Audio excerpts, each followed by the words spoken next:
we're all going to come in with proper chains. Oh yeah. We gonna have them HOF chains. You know what I mean? We gonna call it Rob, don't forget that, Rob. We gotta do that. We gonna call it the chain gang. Get out of your hotel right now, Mark, and go get Coach an HOF chain for the week, brother. Light it.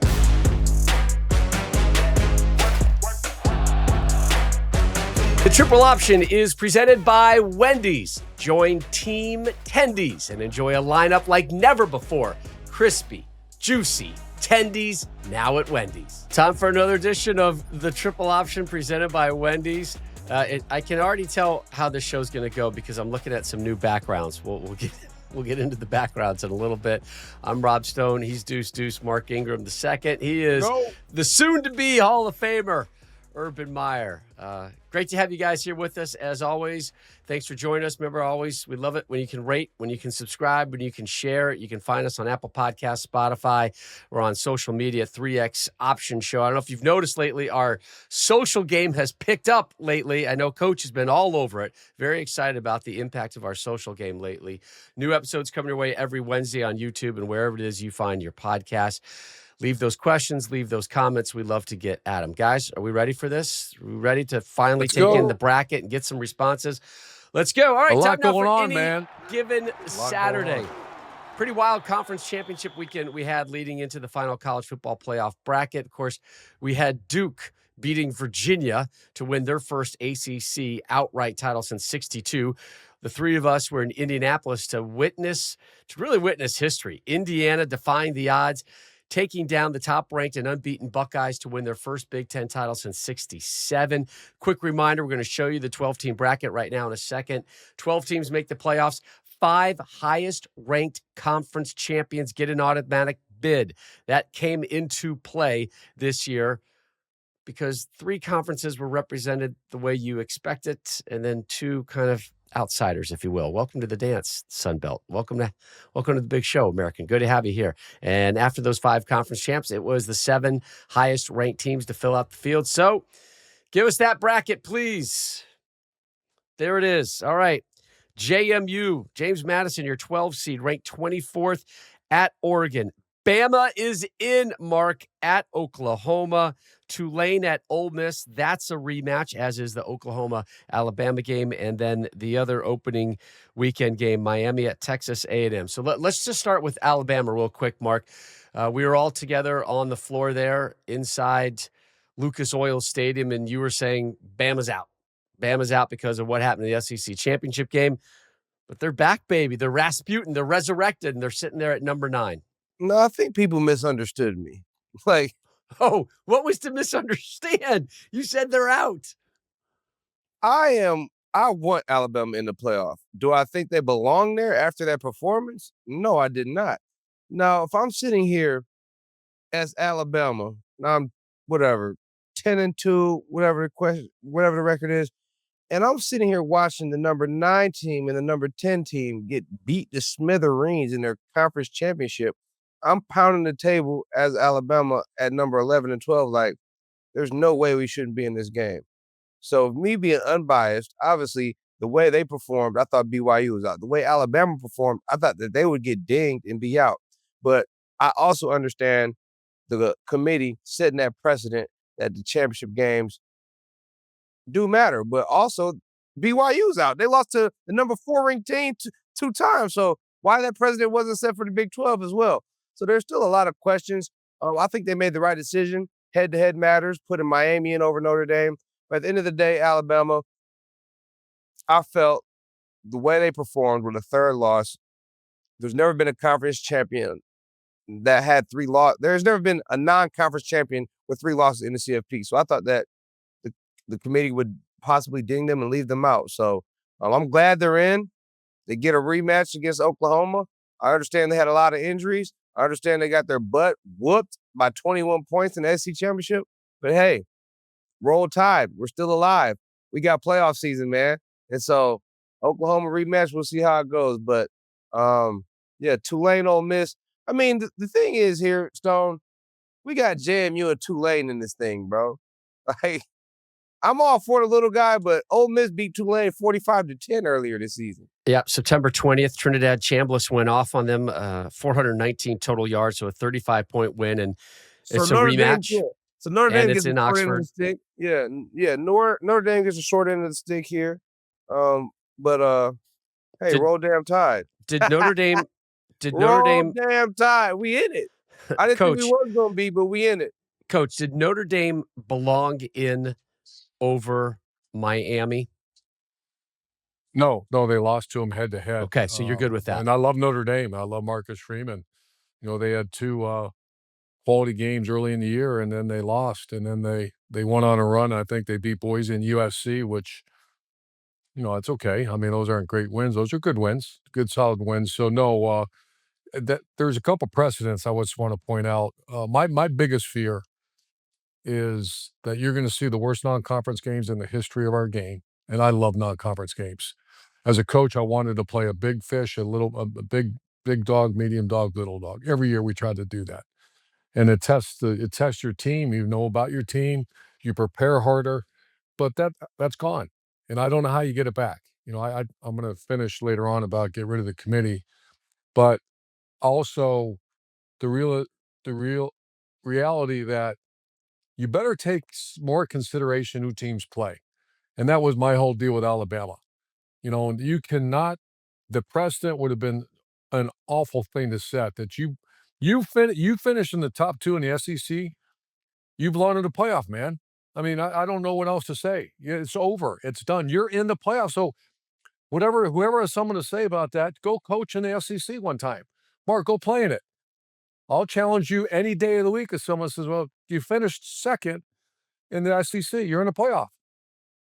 Feel the same about the Big Ten. Those two conferences are better than the other conferences. Does that mean that that's going to change everything? But you finish in the top 2 in those two, conversation ceases. You go play in your Big Ten championship game for a ring, but do not say, well, you know, you played that extra game. Stop it. You know, first of all, I don't understand anyone that says anything other than that.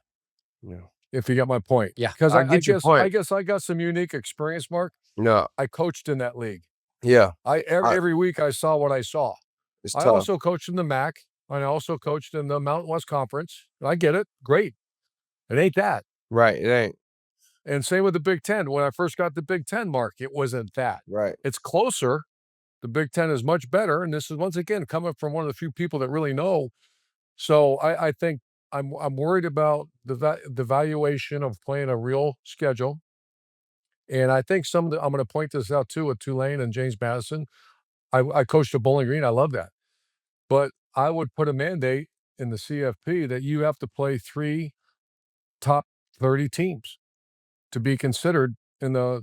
So if I'm James Madison and you have a great season in your conference and all, that's fine. But you can't. Your non-conference games have got to be against Pitt, against West Virginia, against, you know, maybe Louisville, maybe Ohio State. That sounds nice, Coach, but are those programs going to schedule a Tulane? Are they going to schedule a James Madison for fear of losing to them, right? Yeah, I mean, of course they're just good enough would. that you don't want to play them and face them. No, you would. I mean, I can't speak for other people. James Madison played Louisville and lost 28-14. James Madison played. They played Weber State. Louisville lost. They played Liberty, Georgia Southern, Georgia State, Louisiana, Old Dominion, Texas State, Marshall, App State, Washington State, Coastal, Troy, and they got to go to Oregon now. Yep. It's a hell of a road trip. Hell of a road trip. Well, and I can I've go nothing back against on James reference. Madison. By the way, I'm happy for them. I hope they put up a good fight, but good Lord. Let me throw a disclaimer because I can say this, is that at Utah, we finished 12-0. I think finished the season number 3 in the country after the bowl game. And we were the first non-BCS team. And we caught I remember Trev Albert saying that we didn't belong in the BCS, and I got really pissed and said, I'll buy your ticket, Trev. You come watch us practice, watch my Heisman Trophy quarterback, and these guys going to get drafted and tell me what we don't belong. But we beat Texas A&M by, I think, 4 scores. You know, we beat Arizona, we beat Oregon, we beat Cal. Oregon and Cal, I don't believe, are in that year. So my challenge would be, you have to go play to get recognized, or great season, get your ring, but you can't go in the playoff. If I'm Notre Dame, I definitely feel like I have a beef, and this goes to your scheduling conversation, Coach. If they had scheduled Miami of Ohio instead of Miami, they're in the playoff. they're in the playoffs. If they had scheduled Texas San Antonio instead of Texas A&M, They're in the playoff. they're in the playoffs. Look for their schedule next You can year say and that about watch. Texas. If Texas doesn't lose to Ohio State, then they're only by at 2 7 losses. points, they're probably in the playoff. Yep. So Listen, this is everyone the has reality these of it. Here's a couple things for Notre Dame. I thought they belonged in the playoffs. I put them in my final 12. So who goes out? Well, hold on. I'm not done with Notre Dame. Number one, though, if you want to solve this problem or make it a little bit easier, join a conference. Okay? Notre Dame, join a conference. Get over it. Join the ACC, join the Big Ten, do something. We can solve that. And then I know they're hurt. I know they're, what's are chapped right now, and they're stung and they're upset and they're bailing on a bowl game. I don't like that. That just feels like we're taking our ball home and game over. But it's the sad reality because there's right. It's the sad reality because if you're at a Notre Dame, if you're at an Ohio State, if you're at a these big programs, it's playoffs or nothing, and that is being shown quite evidently right now with Notre Dame saying we're done, season's over. All right, more time to go recruit, re-recruit, watch some film or whatever. But I don't like the fact that they're bailing on a bowl game. That's still an experience that matters for coaches and players and alumni. I'm sure this will come up, but I kind of read it that there was Notre Dame players that made the decision. And so you're getting a lot involved here now. So there's a lot of value in these players. There's always been value in players, but not the financial value now. So if they did go to a bowl game, I'm saying over half that team would refuse to play. Crazy. Yeah. If that was the case. Yeah. If that was the case, and if the players did, and the way I read that, the players probably got together and visited with their coach and said, if we don't have a chance to raise that big, beautiful gold trophy, then we're good. I'm going to get ready for the next part of my career. And others are opting out of bowl games right now. Kansas State, Iowa State. Bowl games are going to die, man. They're going to be fined $500,000. I know. I hate it because I love bowl games so much. Yeah, so do I. Me too. They were a special event. I had great experiences at my bowl, but when you have a college football playoff, when you have guys who have drafts and might hit the portal, go to a different team, you're not about to risk injury for Pop-Tart Bowl. Don't you diss the Pop-Tart Bowl now, man. That I love Pop-Tart Bowl is Pop-Tarts, fun, by the man. way. But that is but fun. I got to go back to you. You said you think Notre Dame belongs. So who goes out? Miami. And I understand the head-to-head battle. I 100% understand the head-to-head battle. But if you're looking at two teams right now, and again, I understand it devalues what head-to-head is, and that is the ultimate test, right? And that's literally what it came down to, because they had. I didn't know if there was another test. They had Coach. They had them essentially with all the metrics, all the numbers, whatever you want to say. They judged them, the committee, as a dead heat, and then they finally decided to look at head-to-head. They hadn't used head-to-head. Oh, you're saying because for weeks. And I think that's what Brady was pissed about, is that all year long they had Notre Dame the last ahead of 5 them. weeks. Yeah. Yeah. So Coach, here we go. Real quick just to wrap this up. We go back to November 25th. Notre Dame's at 9 and Miami's at 12. The following week, December 2nd, Notre Dame goes down 1-10. Miami stays at 12. Miami is 2 spots below Notre Dame.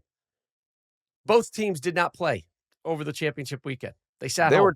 The committee was trying to avoid that. Yes. That they had to choose between. Come on, Virginia. Come on, Virginia, win. Right? They was trying to bail on that. Down. Yeah. But, instead, both teams not playing. Somehow Miami moves up 2 spots and Notre Dame goes down another spot. So I want to add something. Mark and I laughed on the plane about this. So I was reading where the chairman of the College Football Playoff Committee, he said once BYU got bumped, then it became those two. They had to put the two together, and then they did all the metrics, strength of schedule, da-da-da-da. And then this is the thing that just, I shouldn't laugh, but I did, is he made the committee go back and watch film of August 31st. Now, once again, Mark D'Antonio, who is one of my favorite coaches of all time. I don't respect a coach more than Mark D'Antonio. Yeah, he's on that. But my question is, what are you watching? Like, that was 3 months ago. You're coming back and saying, well, their line's good. Once again, I don't know. I would love to ask that question to the committee. Say, when Mr. Chairman, when you asked them to go back and watch that, what were you looking for? Other than the final score, at the end of the day, the team won. Yep. I agree. That's it. Let me do a counterpoint real quick, and I'm curious. This will be a fast question for both of you. If everything was even between Notre Dame and Miami right now, Mark and then Coach, who's the better team? Who would you be taking to the playoffs? I personally think Notre Dame is the better football team right now. But I also believe we played this game already this season, and Miami won it. And Notre Dame was favored in that game. So you say in this matchup, Notre Dame it was would be in favored. Miami, by the way. Yes. So it's a road game for Notre Dame. Yes, you said Notre Dame would be favored, and they would, but Notre Dame was favored in this matchup earlier this season. So I have to respect that. But right now, you say Notre Dame's a better team, right? That's all I'm asking. I think so. I think Notre Dame is one of the most complete teams that has a shot to really compete for this thing if they were in it. Coach, you agree or disagree? I'd probably agree. Yeah. I'd probably. I'm not. We don't cover Notre Dame. I'm a Notre Dame fan, and Mark is Freeman fan, so that's why I watch him, and I love their running back. Play on words there, but I think. But once again, that doesn't matter. Who's better? Indiana. If Indiana played Ohio State 10 times, it doesn't matter. Those conversations got to stop. It's over. They played. Let's pop up the bracket one more time real quick. I want to pivot to the Big Ten right now. So this is something I'm really proud of, how the committee handled the 1, 2, 3, and 4, the 4 that get the buys. And we said it at the end of the Big Ten championship game broadcast. I hope Ohio State doesn't get penalized more than dropping one spot. You can't. And it very easily, it could have been Georgia up to 2 because they happened to win, and Ohio State falls from 1 to 3. I'm really happy that they said, Indiana, yes, you're deserving of number 1. Ohio State, we're only going to ding you 1 spot. You go down to number 2. I'm so proud of Texas Tech and what that program has done. I'm happy for the Big 12. I'm bummed for the Big 12 that they didn't get 2 teams in.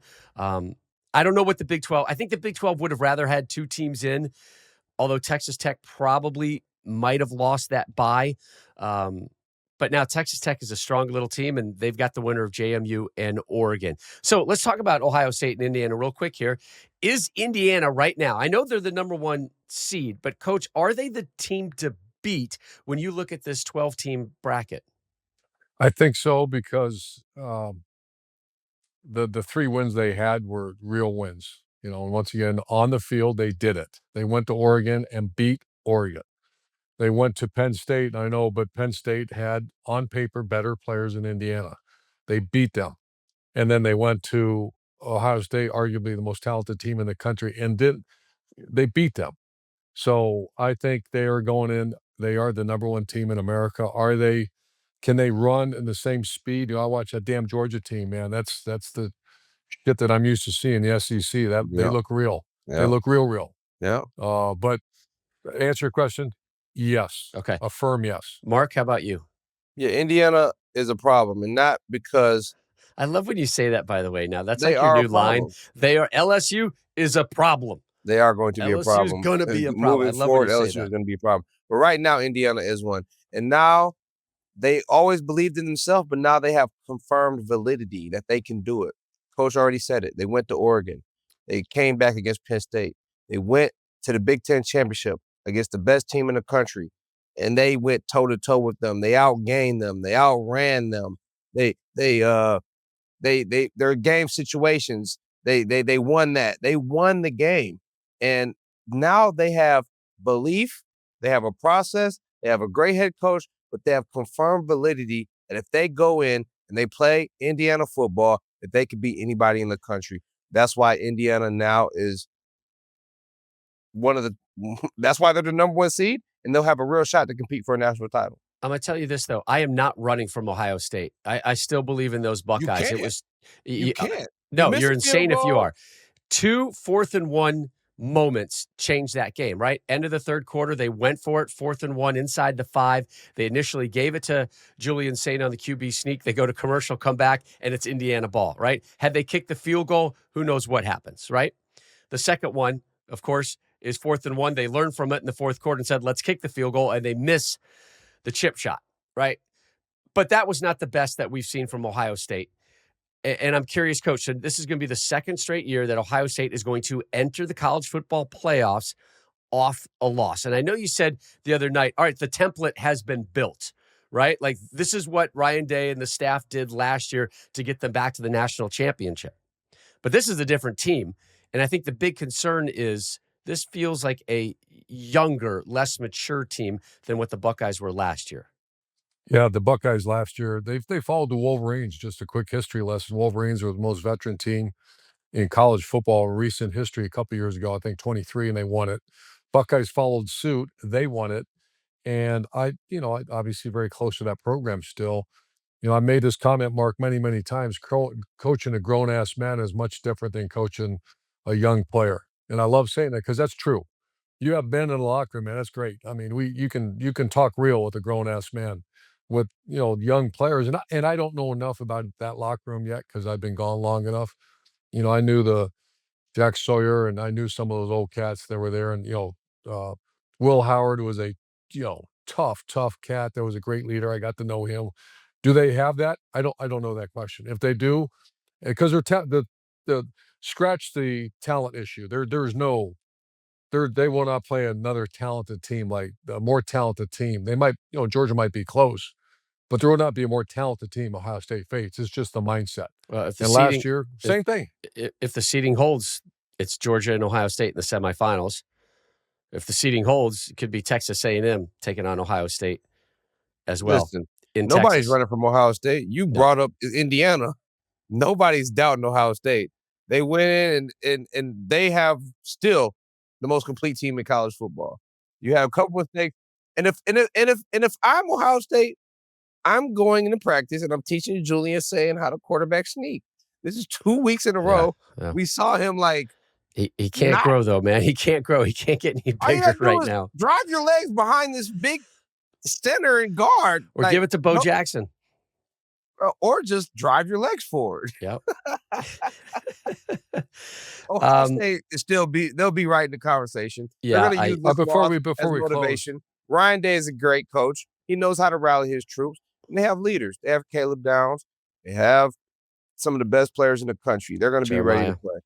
Yeah. Ray Rob, before we move on to the subject, I just again wants to hit this so it's out there again, is that I've been saying the committee's got to go away.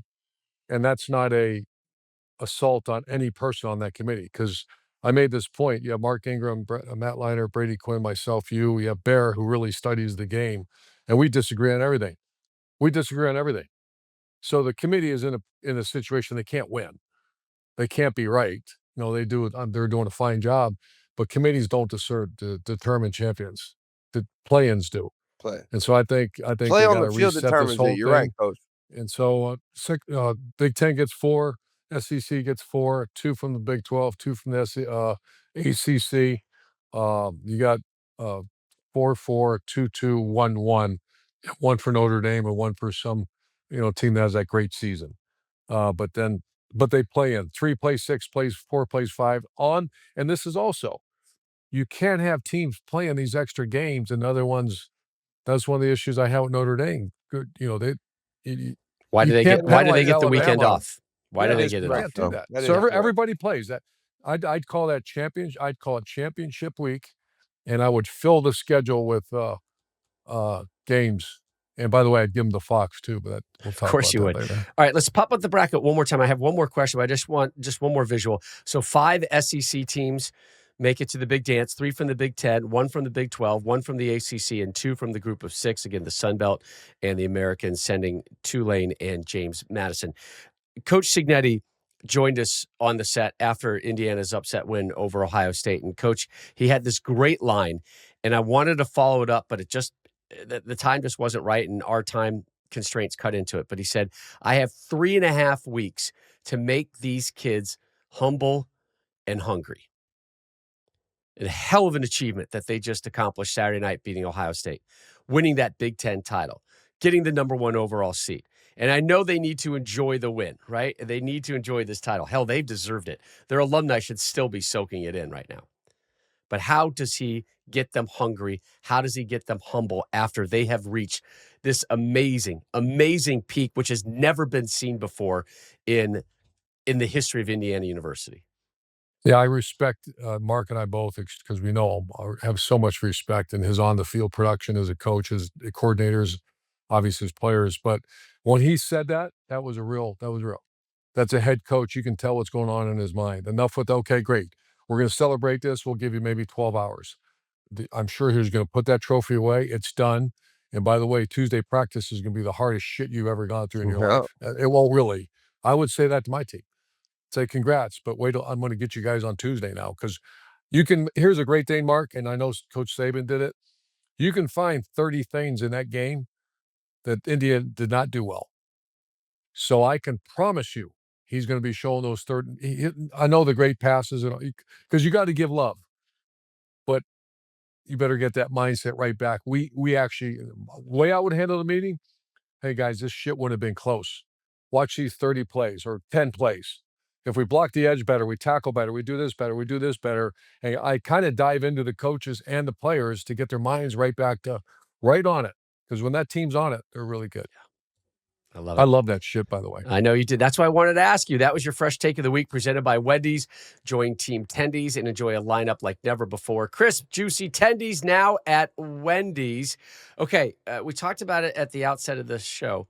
I'm looking at your backdrops. I can tell already you're not even looking outside. You have no idea what the time of day is. You've been downstairs. You guys are in Vegas, baby.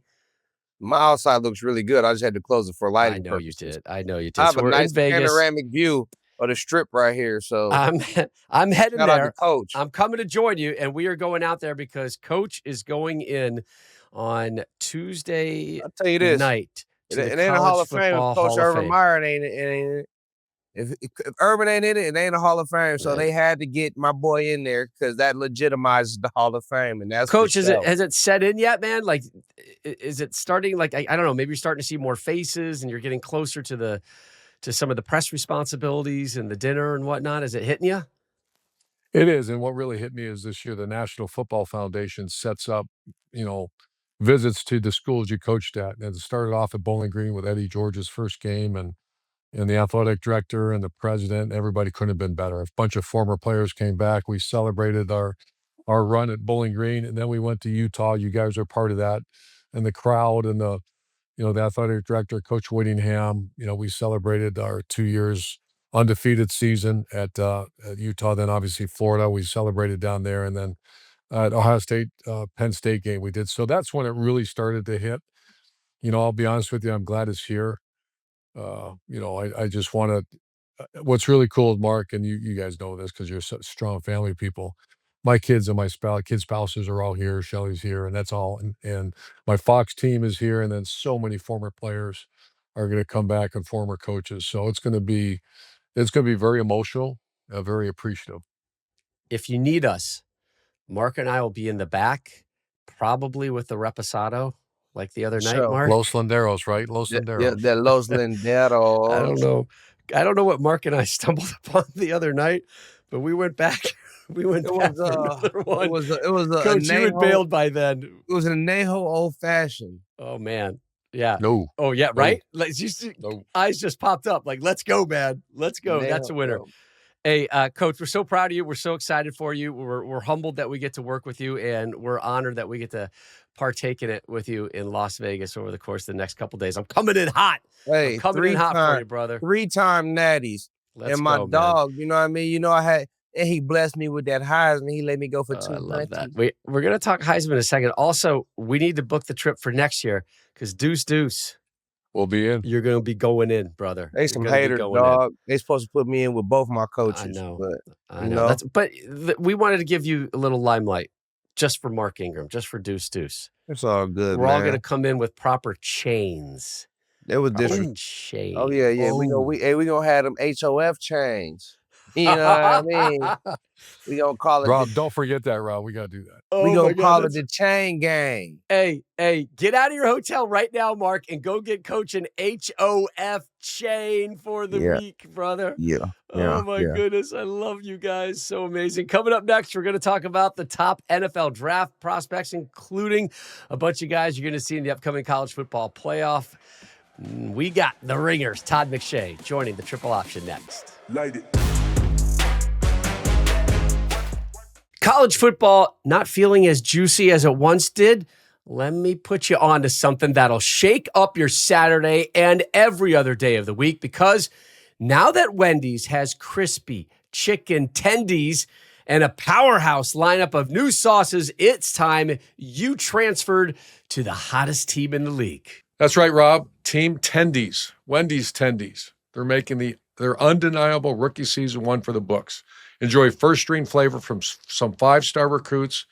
Rep your new favorite team everywhere you go, but make sure to cheer with your mouth closed.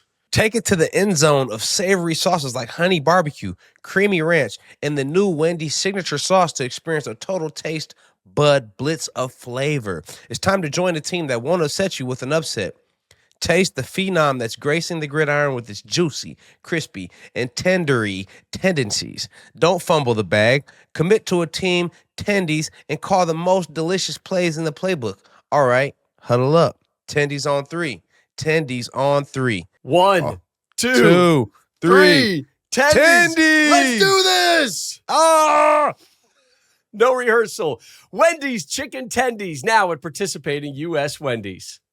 The game of the week can only be one thing, and that is the 126th meeting between Army and Navy, one of the greatest rivalries in all of college football, Mark. It's one of those games that just means so much more than the results on the field. Plus, you know those boys love the ball, so I'm all in. There's nothing like our favorite college matchups, especially when you make them even more epic with FanDuel. Right now, all customers on FanDuel can score a 50% profit boost for this week's big match on campus between Army and Navy. That's right, Stoner. You can place a bet on the game, apply your profit boost, and enjoy boosted winnings when your bet hits. You get paid instantly when you win. Use your boost on bets like spreads, over-unders, team props, and so much more. So don't wait. Secure your chance to score a 50% profit boost for this week's big match on campus between Army and Navy. Just visit FanDuel.com/triple option.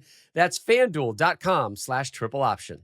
Must be 21 plus and present in select states. For Kansas, in affiliation with Kansas Star Casino, or 18 plus and present in D.C., Kentucky, or Wyoming. Opt-in required. Bonus issued as non-withdrawable profit boost tokens. Restrictions apply, including any token expiration and max wager amount. See terms at sportsbook.fanduel.com. Gambling problem? Call 1-800-GAMBLER or visit fanduel.com/RG. Call 1-888-789-7777 or visit ccpg.org/chat in Connecticut or visit mdgamblinghelp.org in Maryland. Hope is here. Visit gamblinghelplinema.org or call 800-327-5050 for 24/7 support in Massachusetts, or call 1-877-8-HOPE-NY or text HOPE-NY in New York. We welcome you back to the Triple Option presented by Wendy's. Nice looking Tendies jacket there, Deuce. The letterman. Oh, man, I like it. The details. Like it. What you think about that, varsity Todd? Tendy, What baby. he sends you one? I'm just happy someone's in cold weather gear like me. I mean, I'm looking at Urban in his golf shirt down in Florida, and I know Rob Stone. You still out in Manhattan? Oh, yeah, there it is. yeah. I got my little lightweight hoodie on. I love it. He's Todd McShay from The Ringer, joining us every month, talk about the NFL draft, which is getting closer and closer. So, Todd, we just wrapped up championship weekend. All eyes are on the playoffs right now. If you're an NFL executive, if you're an NFL draft expert like you are, where are we right now in the whole NFL draft timeline? Well, obviously, we got to finish the college football playoff, and then we've got June 15th for most prospects. The underclassmen have to declare January. And a lot of guys January 15th. Yeah, January 15th. And a lot of I do appreciate that there's an advisory committee with the NFL, and so a lot of the underclassmen will throw their names in through their school and see, and you get one of three grades back from that committee. It's first round, second round, or return to school. And so after that, we'll know somewhere between 50 and 70 prospects will wind up coming out, and it's been less in the recent years with the NIL money. It's bringing players back to college, which is one positive of what's going on in college football today. But then we have the Senior Bowl, and then obviously it ramps up with the combine and the pro days and everything else. So we're turning the corner, but not there yet. All right, let's talk about these quarterbacks, Todd. We did it about a month ago, and you made the comment. I've been saying it all along, and and after my respect I have for you with your analysis of this, These guys should all come back. I'm with you on this, and I don't know if it's changed, but Fernando Mendoza, we had him on our show. And He was great on your show, by the way. I'm telling you, that's that just was one awesome. of the best. That was one of the best. That was Alex Smith, JT Barrett, those kind of guys that would sit in our meetings and they would give more input than most of my coaches. But that's what I saw with Mendoza. Has anything changed in your mind? I'd like to see all of them come back, and not just for college football, but for themselves and their NFL future. I think unfortunately, what happens is from kind of this point until that date, right, that I talked about, the January 15th, you get a lot of outside noise and agents and different people talking about the draft class. And it's understandable. It's a business decision, right? And so you're looking at this year's quarterback class for guys like Mendoza and Dante Moore and Ty Simpson. And you're saying, well, Klubnik didn't have a good year. Drew Aller fell off. Garrett Nussmeier with the injury. So there's this opening. If you're close enough to being ready, why not come out in this class versus next year when you're going to be dealing with potentially guys like Arch Manning, Julian Sayin, Lenoris Sellers. See what happens with Lenoris, and I assume he's going back to school. Will it be at South Carolina? Yeah, there's a lot of prospects. I mean, next year, the 2027 class shapes up to be one of the better quarterback classes we've had in a long time. And we just a couple of years ago had 6 go in the top 12 picks, starting with Caleb Williams and Jaden Daniels and Drake May. So that's kind of the business part of it, right? The most fascinating one to me is Dante Moore. Because Dante Moore, I was told about a month ago, I'm not sure if it was just before I was on with you guys last or if I shared that with you, but I've talked to a couple different scouts who had been through the building in Oregon, and I was asking about Dante, and the immediate response is like, nah, like he's going back. So we talked to the mom, the dad, coaches, Dante, like everyone's aligned. He's returning. But now you got Will Stein taking the head job at Kentucky. How will that affect his decision and the fact that he's really played well down the stretch this season before the college football playoffs? So I think with Simpson, with Moore, and with Mendoza, those are the 3 guys that scouts will be looking for, and NFL teams will be really intrigued. You'd like to see him go back for another year and be more ready for when they get in the NFL. However, you got the Cleveland Browns with 2 first-round picks. You got the New York Jets with multiple first-round picks. You've got the LA Rams. Stafford's playing great, right? MVP type level, but he's 35, 30, he's 37 years old, whatever his age is. So they're looking for the future of that position. All 3 of those organizations are looking for the future of their quarterback position. All 3 of those organizations have multiple first-round picks. So they're sitting back saying, yeah, I get it. Go back to school next year and be in the 2027 class. But my goodness, we'd love for 1, 2, or all 3 of those guys to come out to get an opportunity to bring in a quarterback and develop them. Hey, Mark, before I hand it off to you, you hit something real quick.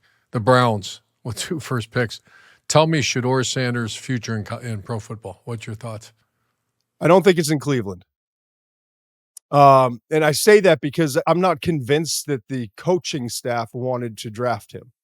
And you could kind of see that they blocked with everything they had him playing or even feeling like he was a player that they were developing. I never got that sense that they were putting the effort in this season with Shedeur even as a backup to get him prepared for the moment that arose with the injury to Dylan Gabriel. Now, obviously he played really well in the first start. The second start, he gets nicked up. And so we'll see how that goes the rest of the season. But honestly, my guess is depending on what, is it the same general manager, Andrew Berry? Is it the same head coach, Kevin Stefanski, next year? If it is, I think that he's playing now to get the attention of the other 31 organizations to try to get an opportunity, whether that's in it would most likely have to be in a trade, or else he's going to have to ride out the remaining 3 years in his rookie deal. Can he start in the NFL?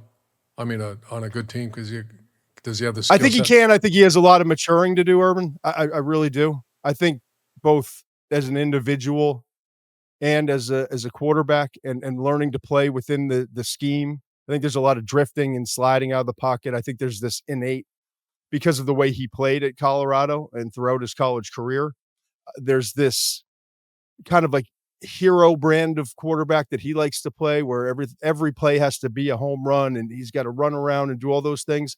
I think even I always called him coming out. He had the bad tendencies that Caleb Williams had that he developed at USC, but he doesn't have the arm and the mobility that Caleb possessed to get out of that trouble. And we've seen Caleb make big strides with Ben Johnson, but he's still not there yet. And so Shedeur would have to make those same strides and doesn't have the athleticism and the arm strength. Well, he has a good arm, but Caleb has a special arm. So I think that to me is kind of the difference. I think 3-4 years down the road, like we've seen with Baker or Sam Darnold, some of these guys who are quote unquote retreads that have success, I think there's a chance down the line. I don't see it in the near future though. We saw this Ohio State team put a number of players into the draft last year. This year, this defense gave up less than 8 points per game throughout the regular season. They have, obviously, you talked about Julian Sand. We talked about Jeremiah Smith, Carnell Tate, Caleb Downs, Arvell Reese. How many first-rounders do you see on this Ohio State team right now? I mean, they had 8 guys drafted last year, Mark, from the defense. Right. And this year's group's better? Yes. Like what, like it's just, I'm still, this deep into the season, still trying to compute all of that. Arvell Reese is absolutely a top 10 pick. Yep. I think NFL teams are looking at him as an off-ball linebacker that can also rush off the edge. Just behind him is Caleb Downs. I think both of those guys deserve to be in the top 10. If Downs isn't in the top 10, it'll be because of the position he plays. Yeah, but it'll be top 15 pick, immediate starter in the NFL. He's an absolute dude in every sense, physically and what he does on the field, but just as much so for the approach to the game and his instincts. Sonny Styles will be an early pick. I don't know if that's late first or early second, but I believe he's a top 50 pick. And the player to me that's been just a revelation this year is Caden McDonald. I went back and watched his tape. He's 6'3", 326 pounds. Not an elite pass rusher, but Dexter Lawrence wasn't an elite pass rusher going back to college. I look at him. He is there are guys that plug up space and are great versus the run because they help the rest of the guys around him in the scheme. He's great versus the run, kind of like a Derek Brown was at Auburn and that has been with Carolina, because not only does he do his job with the gap discipline, then he gets off of blocks. Like you got to have great vision and the ability to disengage in a flash and do it all in unison. You know what I mean? In order to make, 51 tackles during the regular season and be fifth on that team in tackles. So I think those are the guys that you'll see all in kind of like the top 50 range. And Curry at edge is another guy to keep an eye out on as well. I think Tate at the wide receiver position, one of the top receivers. Oh, absolutely. Carnell Tate. Yeah. This wide receiver class in general, there have been so many guys that have stepped up this year. Because I remember doing in the summer and going through all the tape and saying, you know what, like Jordan Tyson's a first rounder at Arizona State.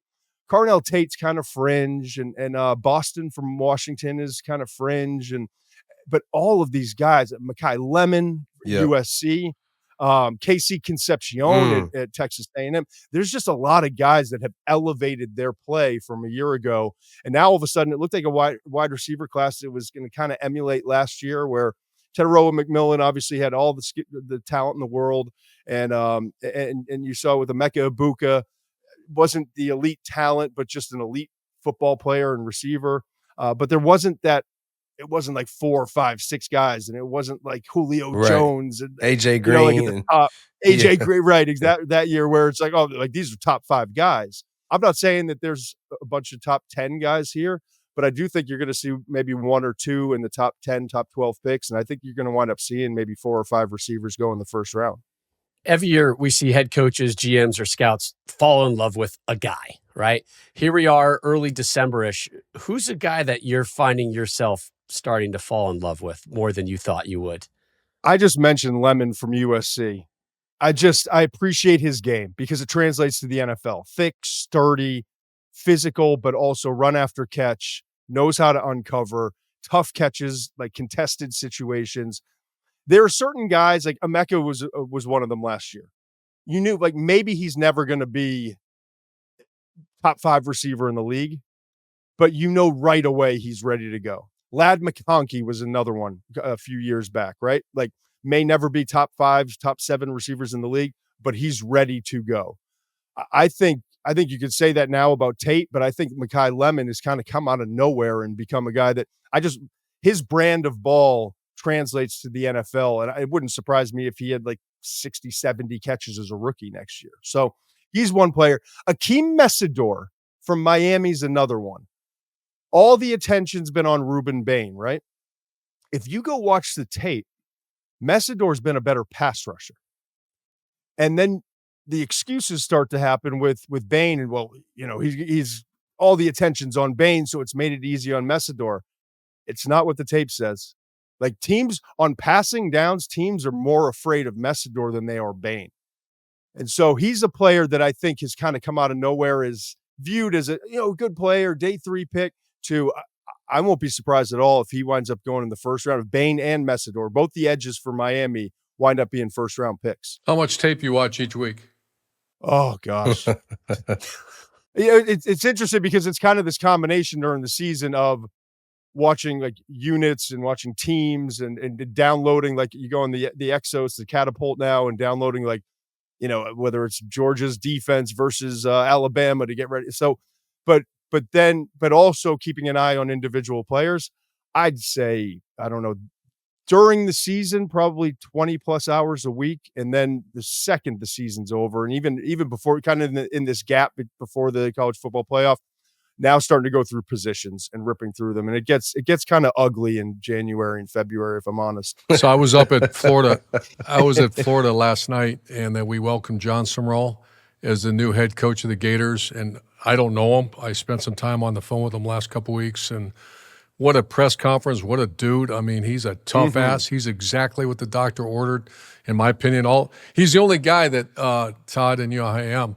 All he talked about was off-season program, mat drills, strength coach, who's a Green Beret he's bringing with him, Tuesday practices. I mean, just the shit that, not one time did NIL and all this other nonsense come up. He's a football coach, and I loved it. He runs the special teams.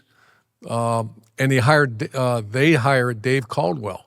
First time I met him. I really liked the guy. I mean, he was fantastic last night. I spent some time with him. And I'm sitting there. So Mark and Rob, Todd McShay and Mark Pantone, that when they speak of talent and evaluation, I believe them. I've never had, and I've had hundreds of coaches I used to been around and other people in the NFL and everything else. So Todd, me and you go to college, you be my GM. What do you think? I'm intrigued by it, man. I'm out. I'm just kidding. I know you are, but I am intrigued by the whole. You would be unbelievable at that job. I appreciate that. Here, the hard part is like the high school aspect of it, right? Like what? From the grainy tape to the There's no more grainy tape anymore. I know, I'm joking, but honestly, just I'm pushing this, Todd, in case you didn't notice. I'm not afraid of it. I'm really not, and the money they're paying isn't bad now these days as well. We're gonna have Jake Rosenberg on, who he was with the Philadelphia Eagles. I went to college with Joe Douglas, who was the general manager of the Jets and spent a lot of time with the Eagles during their championship run, the first one, and then is back with the Eagles now. But when he was in Philly, he worked with Jake Rosenberg, who was in their front office. Jake left prior to the most recent Super Bowl and started this company where they're kind of guiding and helping colleges develop front offices. So we're going to talk to him next week. He did it with Oklahoma. He helped with Oklahoma, with Jim Nagy, and Florida, now with Caldwell. You have to have one in this day and age. You do. I mean, Belichick kind of did it by himself in the NFL, but very few do. And he like his best years was like Scott Pioli. It's just too much to manage. And then the recruiting part, Urban, like, that it never stops. And now you're recruiting the portal, you're recruiting high school. There's not enough time in the day to do your job the right way at a very high level without that support. I forget the name of the gentleman at Texas Tech, but how they've structured that, where they have a general manager who literally, like, he makes the decisions and he goes out, and yes, the Matador Club gave him a lot of money to work with. And everyone says, well, anyone could go do that.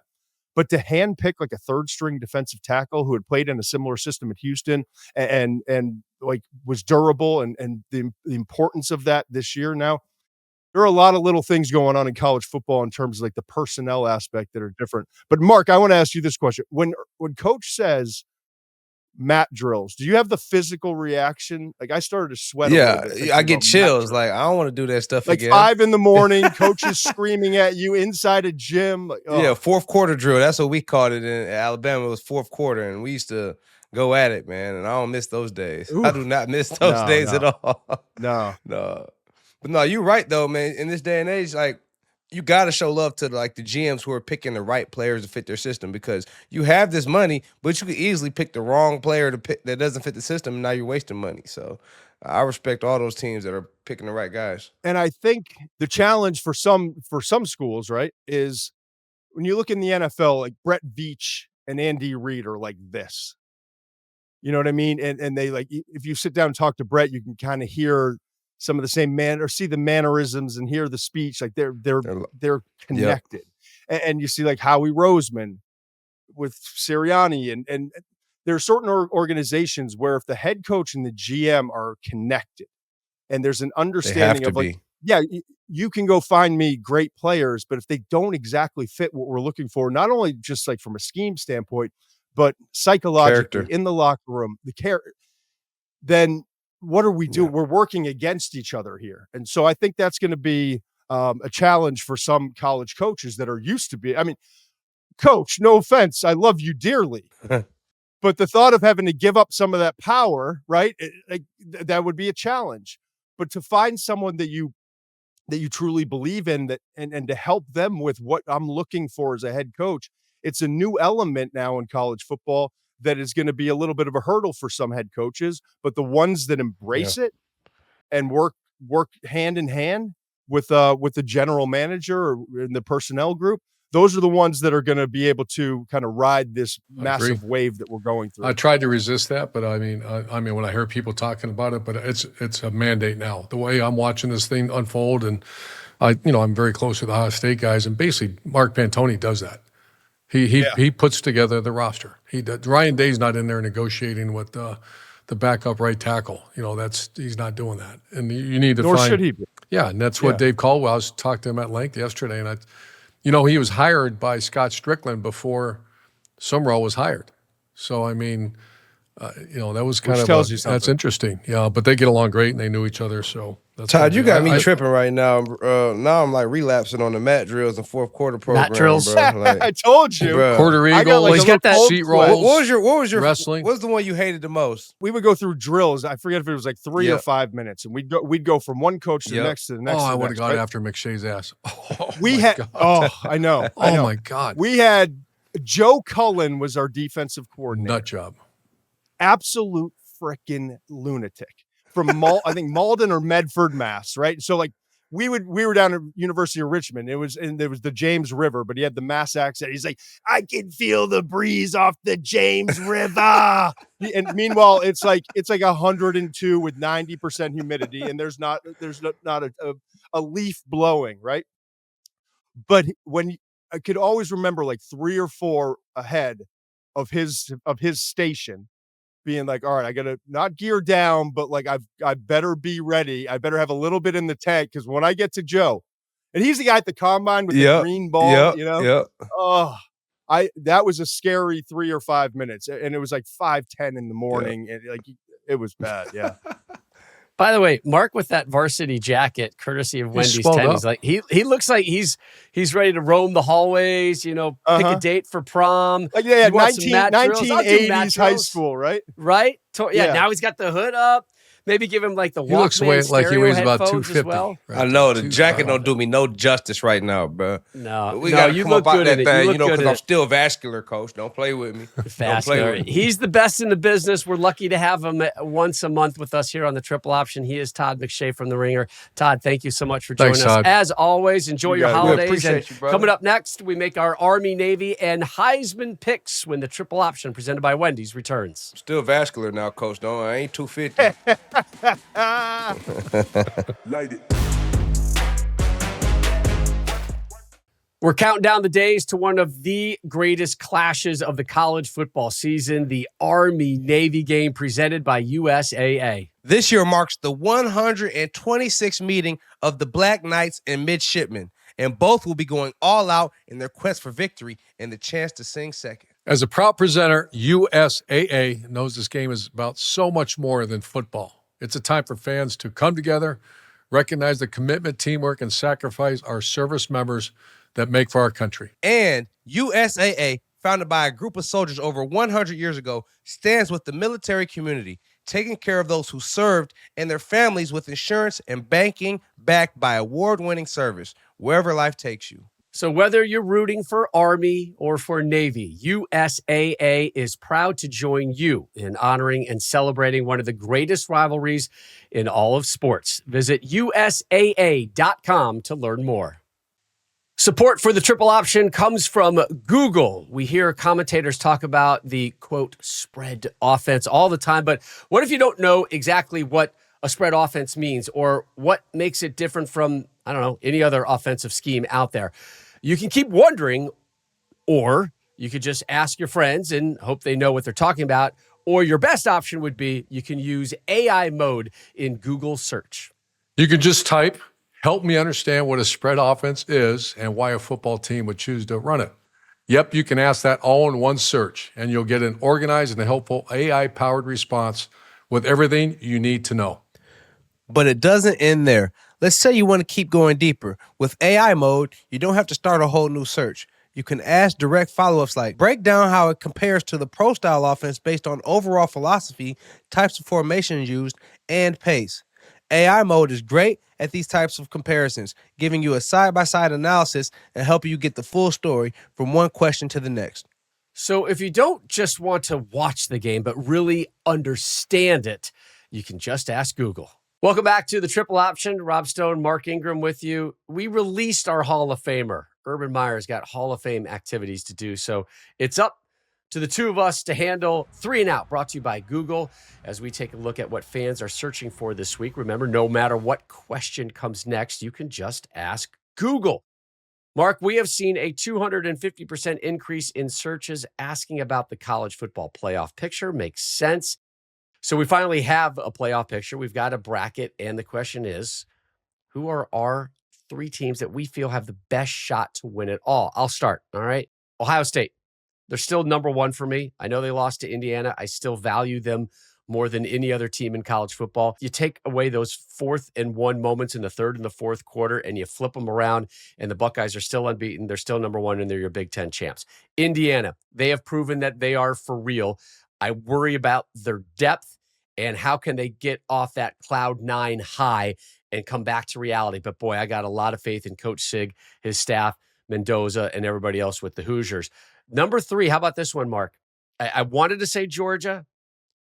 I want to give Texas Tech their flowers, but it's a sweep of Big Ten schools. It's Oregon. I like their path to the semifinals. I like their path to a rematch with Indiana. They're going to get by James Madison at home. That's no problem. Sorry, Dukes. I love Texas Tech. Neutral site, Orange Bowl. I think Oregon has the team and the quarterback and the skill guys to get by Texas Tech. And then we're looking at a potential rematch from a regular season showdown in Eugene, won by the Hoosiers over the Ducks. So those are my 3 teams that I see have the best path to get on to the national championship game and win it all. Mark, how about you? Ohio State, Georgia, and I learned my lesson. Why Georgia? Kirby Smart is him. Kirby Smart, man, and how he gets that team prepared, how tough they are defensively, how offensively they're hitting their stride. They run the football. Gunnar Stockton makes good decisions. They got Zachariah Branch on the outside, explosive playmaker. Kirby just knows how to get his team ready to play tough championship-level football.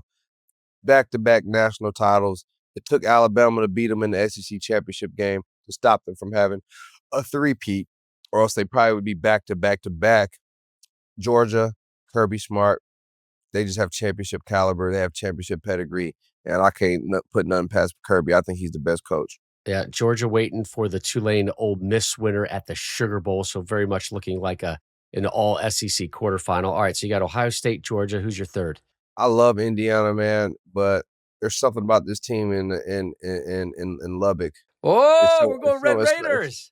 There's something about this team in Lubbock, man. They do it. I keep telling you, they give it to you how you want. You want them to throw vertically, they could do that. You want them to throw outside the numbers, they could do that. You want them to run the football, they could do that. You want them to rush the passer, they could do that. You want them to turn the football over, they could do that. And they just on a mission. Great head coach. And there's just something about that team, man, that I like a lot.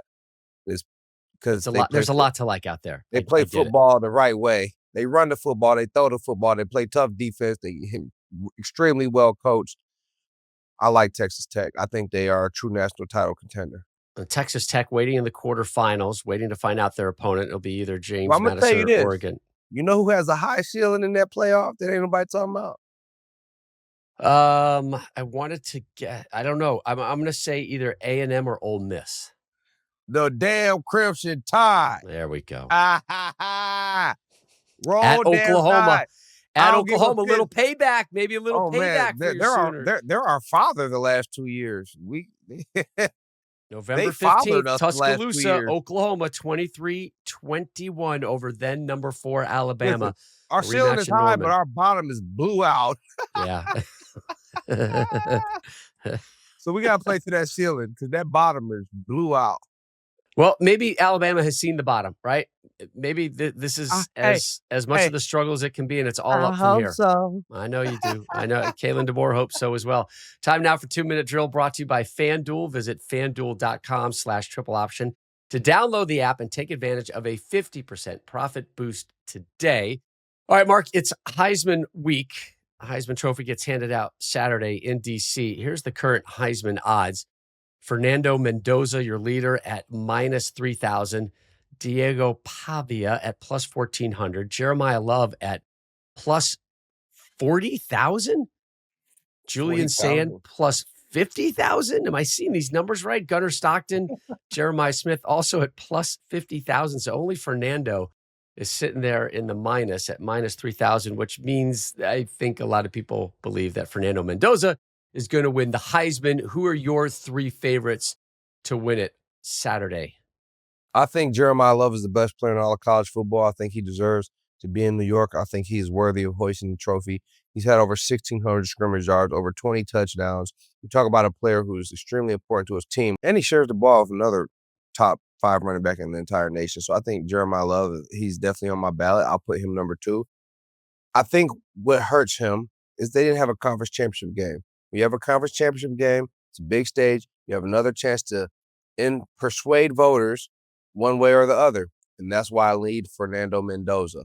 Fernando Mendoza, the biggest platform of his career, of Indiana's career. Number 1 versus number 2. All eyes on this Big Ten championship, the 2 best teams in the country. Fernando Mendoza continuously, persistently makes off-platform plays, makes big throws and clutch moments. He gets hit, he gets back up, and he delivers a victory to the Hoosier Nation. Hoosiers. And that in itself is a Heisman moment. You talk about Penn State. Yeah, he didn't play great in that game, but when it mattered the most, 2-minute drill, no timeouts, goes down, gets a touchdown. Oh, he played bad. It's a Heisman moment. Listen, you go to the Big Ten championship. I feel like I won my Heisman in the SEC conference championship game versus Coach Meyer. And I think Fernando Mendoza did the same thing for himself last night in the Big Ten championship. Do you have a third place guy? I'm on the fence. Obviously, Diego Pavia had a huge season statistically. A lot of numbers. Yeah, a huge statistical season, but they didn't play in the conference championship. Julian Sand, you could mention him as well. Who else is up there? I mean, who else? Stockton, Jeremiah Smith. I mean, Jeremiah Smith is nasty. He's nasty. But right now, I got Fernando Mendoza winning. I think it's over. I think he solidified it. It doesn't even matter who 2 and 3 is. Fernando Mendoza won the Heisman Trophy last night. You and I both went home after the Big Ten championship game and logged on and voted our Heisman, filled out our Heisman ballot. Mendoza's he's got our votes. I think he's going to win it. Jeremiah Love, I agree. I think he's going to be there at number 2. The third place finish is going to be interesting, and it might really kind of play with the whole voting scheme as well. Like the Southern base, if you will, the SEC world might kind of push a lot of votes towards Diego Pavia, and understandably so. That they've witnessed him, they've seen what he's done. Again, it's a similar story to Mendoza, where you're doing it at a non-traditional powerhouse and putting up big numbers and getting your team in the weekly conversation, getting them ranked, and getting them in position to be a threat to make the playoffs. So I think that's going to be fascinating. What I found interesting, Mark, is when we were walking out of Lucas Oil Stadium, leaving the field. Remember, this game was really tight for a while, and Julian Sayin did not have a Heisman moment, right, in that game. He really didn't have a Heisman moment all season long, right? And had Ohio State won that game, and Mendoza's game was just okay. Granted, he had two really important throws, particularly that one late in the fourth quarter. But had Ohio State won that game, I think Mendoza's odds and the number of votes Mendoza was going to get would have went down. Would really gone down. And all of a sudden, my brain is like, I don't know, man. Jeremiah might sneak in there. Diego Pavia might sneak in there. I think Sayin, with the loss that took him out. Same with Jeremiah Smith. So hard for a wide receiver to do it. And I was kind of thankful that it wasn't going to be this really ugly, nasty decision and conversation. I felt really good walking off that field saying, I'm giving Mendoza the vote, and Jeremiah Love is my number 2. Number 3, I'm going to have to play with because it's very much a Sayin Pavia type conversation. But congratulations. Hey, also, not only did Fernando win the Heisman Trophy on the field, he won the Heisman Trophy in his interview. He talked about faith. He talked about his teammates. He talked about his coaches. He talked about his support system. He talked about everything that matters, everything that we love about following these young athletes. And you see a young man who was truly excited and ecstatic to be in the position he was in. He was genuinely happy, authentically happy. And I felt that interview was magnificent. And I felt like he won a lot of voters and persuaded a lot of voters. It was almost as good as his interview on the triple option a couple weeks ago. He totally blew us away. Everyone found out about Fernando Mendoza with his triple option interview. Right. Now you're seeing him on a lot of different interviews, a lot of talking, a lot of features. And now the worlds get to see, but they started with the triple option. Great kid. And you're right, that smile. And by the way, the one play that hasn't been talked about in the Big Ten championship game? First play of the game. Pow. Mendoza down. And everybody's like, ooh, I don't know what that is. Is that a collarbone? Is that a shoulder? Is that his head? Is he going to get up? Is he going to continue? Sat out one play, popped right back in. Didn't even notice it. On the third play, he was dead, and the Lord breathed life into him. And he was out for the second play, but he rose on the third play. He resurrected on the third play. Is he reincarnated? He's your Heisman winner. That's all I know, brother. He's going to be your Heisman winner on Saturday.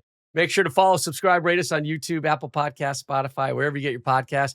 We're on social media at 3X Option Show. Our social media game, Mark, it has picked up dramatically lately. Pay attention to our social media channels, please. Plus, this Friday, we have not one, but 2 chances to see us, Mark, myself, Urban, in Baltimore. We are going back to the Army-Navy game presented by USAA. This year, you can join us at the USAA Rendezvous Point located at 201 East Pratt Street. And we'll be there at 2 p.m. Eastern on Friday. And if you can't make it, follow us on YouTube at 3X Option Show for the live stream. Then later that night, head on down to the Horseshoe Casino. Have you been there? No, sir. The casino wasn't there when you were playing for the Ravens? It was. But you just didn't find your way to the Horseshoe Casino. I don't think I went to the Horseshoe, though. That's all right. Well, you're going to be there on Friday. Maybe I did go to the Horseshoe one time. Maybe you did. We've got a tailgate tour at 5:30 there at the Horseshoe Casino. Live music, food, beverage, question and answer with the 3 of us as well. Looking forward to another trip out to the Army-Navy game. Thanks as always to our amazing sponsors, Wendy's, FanDuel, USAA, and Google. Look forward to seeing everybody Friday, whether it's on YouTube or in person in Baltimore, and enjoy another college football week.